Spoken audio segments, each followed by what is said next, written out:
20 июн раиси маҷлиси миллии маҷлиси олии ҷумҳурии Тоҷикистон, раиси шаҳри Душанбе муҳтарам Рустами Эмомалӣ дар ноҳияи Исмоили Сомонии пойтахт роҳи автомобилгарди кӯчаи Бухоро пайваст ба кӯчаи Ҳабибулло Назаровро мавриди истифода қарор доданд.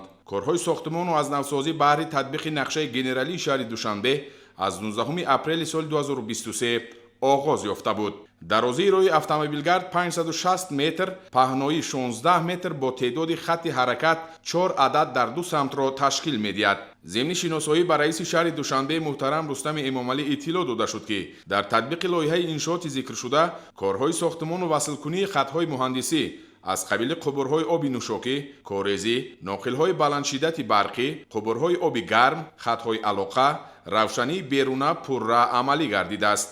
инчунин ҷиҳати таъмини бехатарии ҳаракати воситаҳои нақлиёт ва пиёдагардон ҳангоми иҷрои корҳои сохтмону азнавсозӣ, чароғакҳои роҳнамо ва васли аломатҳои бехатарии ҳаракат низ пурра васлу насб гардиданд. моҳияти асосии роҳи автомобилгарди зикршуда дар он мебошад ки баъди пурра ба истифода супоридани он, танбашавии ҳаракати воситаҳои нақлиёт дар роҳҳои автомобилгарди ҳамшафат кам гардида, ҳамчун роҳи автомобилгарди алтернативӣ низ хизмат мерасонад.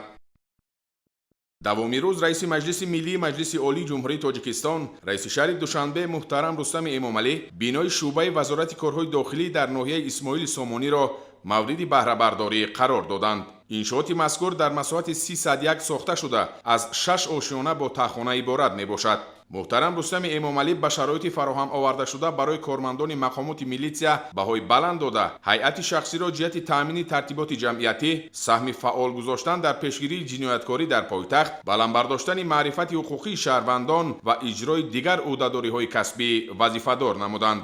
иттилоъ дода шуд ки бинои шуъбаи вазорати корҳои дохилӣ дар ноҳияи Исмоили Сомонии шаҳри Душанбе аз 56 ҳуҷраи корӣ, ошхона ва толори маҷлисӣ иборат буда ба кормандон баҳри иҷрои ӯҳдадориҳои касбӣ ва пешрафти фаъолияти хизматӣ шароити зарурӣ фароҳам оварда шудааст. раиси маҷлиси миллии маҷлиси олии ҷумҳурии Тоҷикистон, раиси шаҳри Душанбе муҳтарам Рустами Эмомалӣ аснои шиносоии кормандони мақомотро бо бинои наву замонавӣ табрик намуда, баҳри иҷрои содиқонаву софдилонаи вазифаҳои бар ӯҳда доштаашон дар назди халқу ватан даъват намуданд.